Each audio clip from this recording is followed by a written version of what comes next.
Vážení diváci, vítam vás pri sledovaní TV Rolnícke noviny. Téma, ktorou sa dnes budeme zaoberať, je výživa rastlín. Pozrieme sa podrobnejšie na význam hnojenia v poľnohospodárskej praxi a na trendy v tejto oblasti.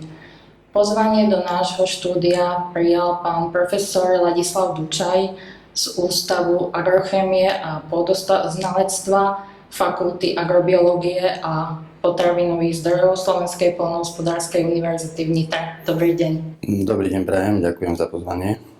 Výživa rastlín a hnojenie to sú pojmy, ktoré sa spájajú s poľnohospodárstvom už odjak živa. Ako vnímate ich význam z hľadiska zabezpečenia dostatku produkcie v zodpovedajúcej kvalite aj z hľadiska zachovania úrodnosti pôdy? Z pohľadu celkového vplyvu na úrodu môžeme povedať, že výživa a hnojenie zohráva veľmi dôležitú úlohu, ale je potrebné hneď jednou vetou povedať, že to nie je len hnojenie a výživa, ale je tam podstatne viac faktorov. Medzi ten základný patrí úrodnosť pôdy, samotná úrodnosť pôdy, to znamená, je to tá genetika pôdy, sú to agrochemické vlastnosti, fyzikálne, chemické a biologické vlastnosti pôdy. Takže toto je potenciál veľmi významný. Okrem toho potom do úvahy pripadajú ďalšie vplyvy a to je genetika rastlín, samotná genetika rastlín, čiže odrodová skladba. Je to kvalita osiva a ďalšie veci s tým súvisiace. V neposlednej miere potom je to agrotechnika, pretože agrotechnika v súčasnosti naberá na intenzite, posúva sa veľmi významne dopredu a sú to operácie od zakladania porastu cez sejbu, následne ošetrovanie počas vegetácie a samotný zber. To sú faktory základné, ale potom je ten najvýznamnejší alebo veľmi významný faktor, to je voda. Čiže klimatické podmienky, zrážky, teploty, ktoré sú rok od roku rôzne, menia sa. Takže toto sú v podstate komplexné faktory, ktoré ovplyvňujú tú výšku úrody. Keď si predstavíme, že chceme dopestovať 6 tónov úrodu pšenice, tak potrebujeme 150 kg dusíka, 30 kg fosforu, 120 kg draslíka.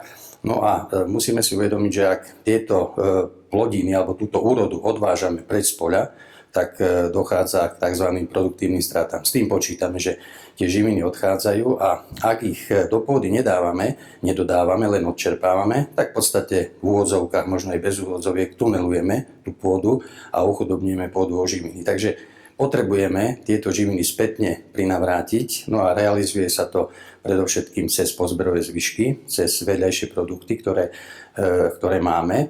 No a následne potom sú to hospodárske hnojivá, respektíve organické hnojivá, ktorých máme bohužiaľ málo, ale sú tu určité možnosti, ako to poriešiť.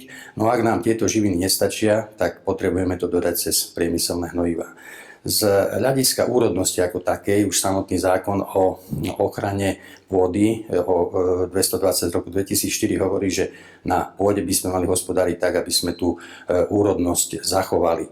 No a rozumný hospodár by mal robiť kombináciu organického hnojenia, priemyselného hnojenia a nezabúdať na pH pôdy, na vápnenie. Čiže to sú faktory, ktoré sú dôležité z pohľadu vyváženej výživy rastlín.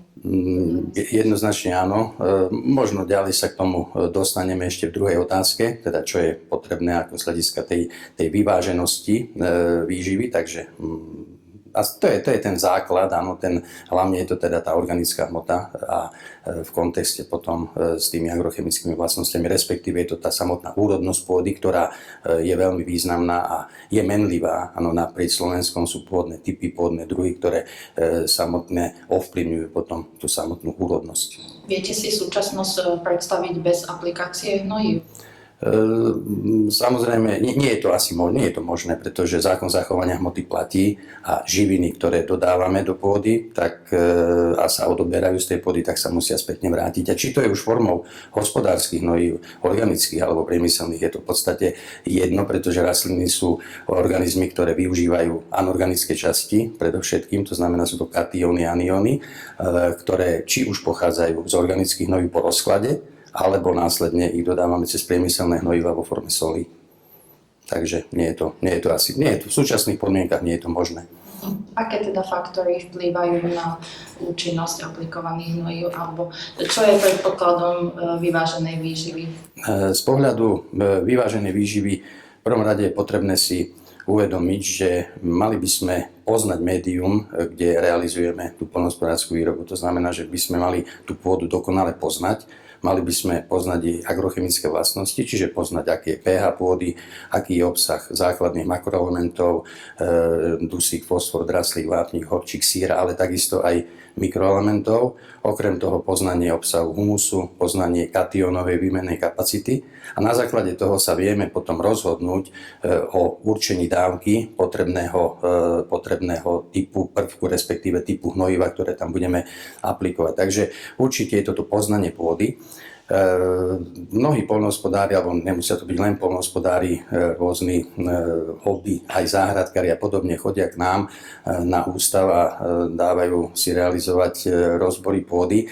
Mnohokrát už vtedy, keď je situácia u nich nepriaznivá, to znamená, že sú badateľné symptómy nedostatku, vtedy je potrebné urobiť analýzu aj pôdy a takisto aj analýzu rastlín.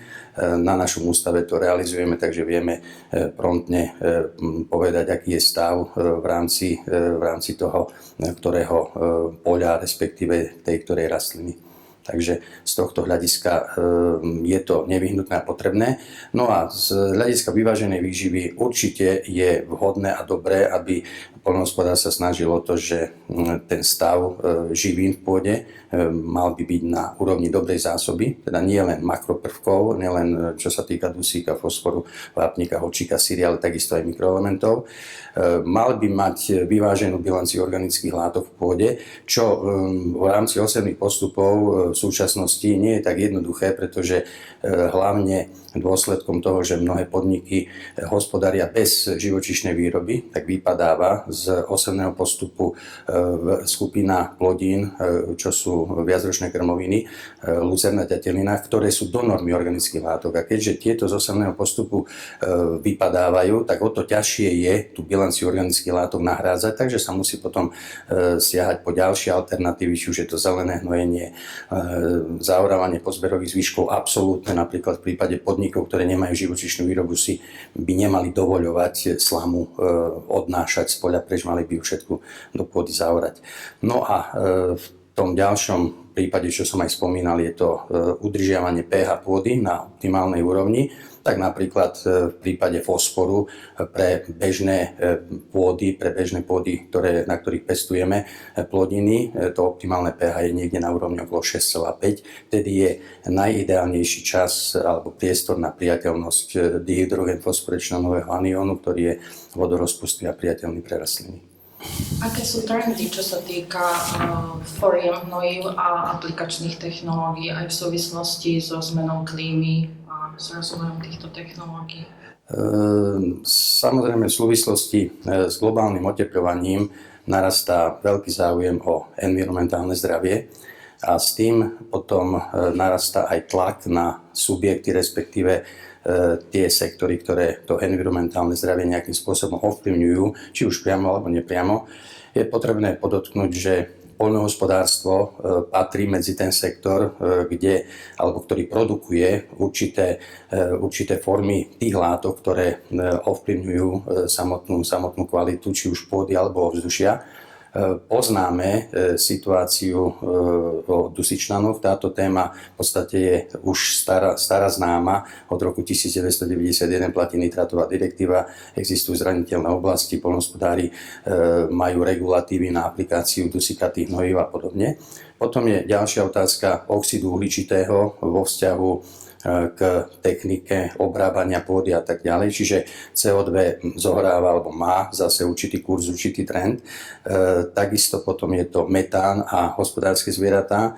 No a v neposlednom rade zase sa obnovuje pohľad na dusičnany z iného uhla, dochádza k denitrifikácii a k uvoľňovaniu plynných foriem dusíka, ako je oxid dusný, ktorý sa dostáva do atmosféry a tomu sa zase priradzujú vyššie vplyvy na globálne oteplovanie ako CO2. Tu samozrejme je potrebné ale podotknúť, že všetky tieto formy, čo sa týka premien alebo tie zlúčeniny uhlíka, dusíka, tie sú úplne prirodzené a sú bežnou súčasťou kolobehu uhlíka a dusíka. Oni by vznikali aj vtedy, keby tu človek nefungoval. Takže toto je úplná normálna, prirodzená vec, avšak samozrejme tá váha, množstvo môže nejakým spôsobom ovplyvňovať tú kvalitu. Z pohľadu týchto trendov sa vynára alebo do popredia sa dostávajú hnojivá s inhibitormi nitrifikácie, s inhibitormi ureázy. Tu je potrebné ale povedať, že agronóm pestovateľ by mal mať dokonalé znalosti o tom, kedy aplikovať, ku ktorým plodinám, v akom čase, pretože jednoducho to sú hnojivá, ktoré ovplyvňujú a spomaľujú premenu amónneho dusíka na dusík dusičnanový. Takže je potrebné mať vedomosti o tom, kedy to aplikovať. Následne napríklad je ďalšia otázka regulácie alebo spomalenie úniku čpavku do atmosféry po aplikácii organických hnojív. Čiže trendom je, čo sa dostáva aj do legislatívnych opatrení, aby sa organické hnojivá zapracovávali do pôdneho profilu, aby amoniak sa nedostával z povrchových častí pôdy do atmosféry. Následne, keď hovoríme o technike, agrotechnike, tak sektor agrotechniky prežíva tzv. Boom. Jednoducho je to sektor, ktorý sa veľmi intenzívne rozvíja a v závislosti, alebo teda následne ešte s rozvojom digitálnych technológií je to proste sektor alebo časť poľnohospodárskej techniky alebo časť poľnohospodárstva, ktorá určuje celé smerovanie poľnohospodárstva ako takého. Takže ovplyvňuje sa potom alebo vplýva to na presnú aplikáciu hnojív, variabilnú aplikáciu hnojív. A tieto trendy v podstate začínajú sa postupne presúvať alebo posúvať do toho poľnohospodárstva. Jasné, aj v prípade napríklad hnojív s inhibitormi nitrifikácie je to otázka ekonomická. Tie hnojivá sú o niečo drahšie, takže poľnohospodár po nich nesiaha, pokiaľ vyslovene to nedostane legislatívnym príkazom. Takže tá cena a tá ekonomika je stále príjmová. Ešte možno v tejto súvislosti ozaj by som sa vrátil k profesorovi Duchoňovi ako nestorovi agrochémie. Ten už dávno, pred dávnym časom povedal, že hnojivá ako také, či už sú organické alebo priemyselné, sú veľmi dobrým výrobným prostriedkom, pokiaľ ich používajú vzdelaní a rozumní ľudia. Takže aby sme hnojiva aplikovali z ekologickej stránky a z ekonomickej stránky efektívne, tak je potrebné, aby sme použili správny typ hnojiva, správne množstvo, správny čas a na správne miesto. Ak tieto faktory dodržíme, tak vtedy sa nemusíme nejak zásadne obávať nejakých negatívnych vplyvov z hľadiska vplyvu na životné prostredie a teda hlavne na to životné prostredie. V poľnohospodárskej praxi sa používajú hlavne anorganické hnojivá. Ako vnímate význam, potenciál a budúcnosť organických hnojív? Áno, je to pravda. V podstate z pohľadu vstupov NPK živín môžeme povedať, že aj na Slovensku dominuje vstup NPK živín cez priemyselné hnojivá. Je to niekde až na úrovni okolo 80%. Keď sme pri dusíkatých hnojivách, tak je to dokonca až na úrovni 88%, a len 12% vstupuje cez organické hnojivá. Z pohľadu organických hnojív ich významu na celkové pestovanie a na ich potenciál v pôde, môžeme povedať, že ich význam je v čase nemenný a, jak sa hovorí, nespochybniteľný. V prvom rade organické hnojivá ako také sú zdrojom uhlíka pre pôdne mikroorganizmy. Jednoducho potrebujeme ten pôdny mikrobióm nakrmiť a ten uhlík je základná energetická surovina. Následne tieto mikroorganizmy rozkladajú organickú hmotu, či už sú to hospodárske hnojivá, organické hnojivá ako také, alebo sú to pozberové zvyšky. Tá prvá fáza sa menuje mineralizácia, čiže dochádza k rozkladu organických látok na látky minerálne, teda na tie tzv. Stavebné tehličky, z ktorých potom rastliny stavajú svoje telá. Čiže už sú to, dusičnany, alebo teda je to najprv amónny dusík, potom je to dusičnanový dusík, syranový anión, vápenatý katión a podobne. No, to sú tie isté formy, ako pochádzajú z priemyselných hnojív. Áno. A následne potom dochádza aj k procesom tzv. Humifikácie, kedy časť organických látok neprechádza na minerálne formy, ale na ťažko rozložiteľné látky, a to je základ humusu. A to je vlastne to srdce pôdy, ktoré by malo byť udržiavané a nemalo by sa nejakým spôsobom znižovať. Z pohľadu množstva, koľko sa aplikuje organických hnojív, tak keď si predstavíme, že by sme aplikovali 40 tón maštálneho hnoja každé 4 roky, tak ročne by to malo vychádzať, že by sme mali aplikovať okolo 10 tón na hektár. Túto situáciu sme mali niekde v 80. rokoch.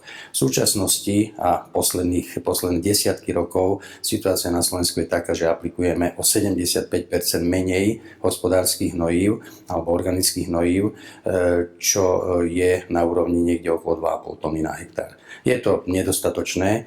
Hlavný dôvod samozrejme je ten, že máme rapidný pokles hospodárskych zvierat. V podstate ten pokles je tiež niekde okolo 80%. Klesli nám stavy hospodárskych zvierat z 1,6 milióna v roku 89 na súčasných okolo plus minus 400 000 a podobná situácia je pri ošípaných, kde ten pokles je z 2,7 milióna v roku 1989 na stav okolo 400 000 v roku 2024. Takže toto je jednoznačná otázka, že týchto organických hnojív máme málo.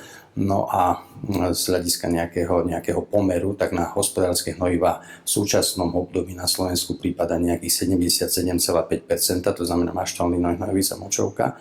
Nejakých 22% prípada na digestáty, fugát a nejaké zvyšky z priemyslu a následne potom sú to tie destilačné zvyšky a potom len 0,5%, 0,5% prípada na komposty, kde je určitá rezerva. Pripravuje Európska únia nejaké opatrenia so zameraním na zdravie pôdy?